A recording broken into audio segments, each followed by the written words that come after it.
way down to the bedrock, which is limestone. 126 feet down this building goes. The I-beams that you're seeing there, watch out for the sun. The I-beams that you're seeing there, they're made of what's called G5 steel. Okay? G5 steel is not just my new nickname. G5 steel happens to be some of the strongest steel manufactured on planet Earth. They make it in Luxembourg. And that sun actually did not obstruct our view, which just goes to show you that it's dropping a lot faster.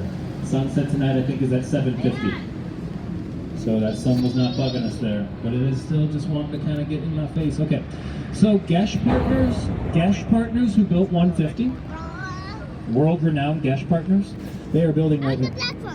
This is their new building, 110 North Wacker Drive. It'll be a 55-story tall office building. It's spectacular. Look at this mirrorism. Look at this cloudism. When they become invisible, I call that predatorism. They adopt the color of the sky so well they fade away, just like that 1980s film showcased in Predator.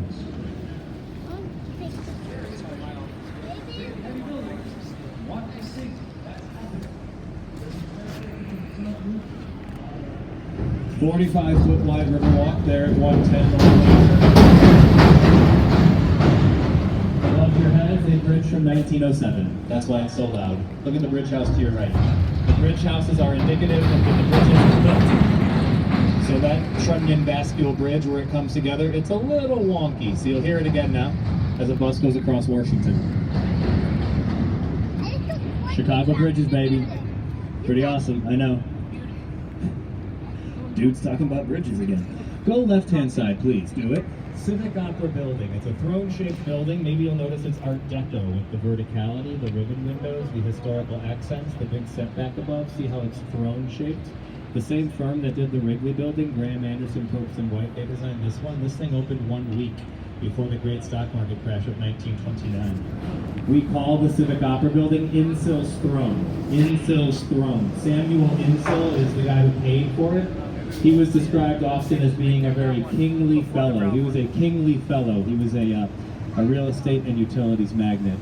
He built the opera building for his girlfriend so that she could sing opera there. She had tried to do so in New York City but did not get a job singing in New York City. Brought her to Chicago. If it is a throne, he turned his back to the east as if to snub the East Coast, New York City.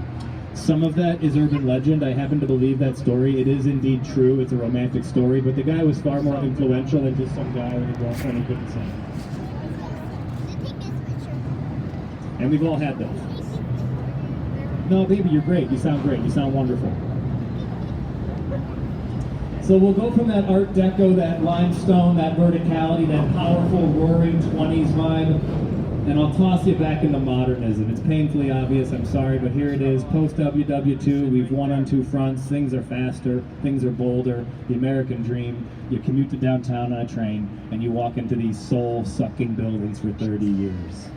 Let's be frank, in the mid-century, you were lucky, I think, if you had a job in the same building for 30 years. That means you were earning it, you were doing it, you were building your career, you had that pension, then you retired.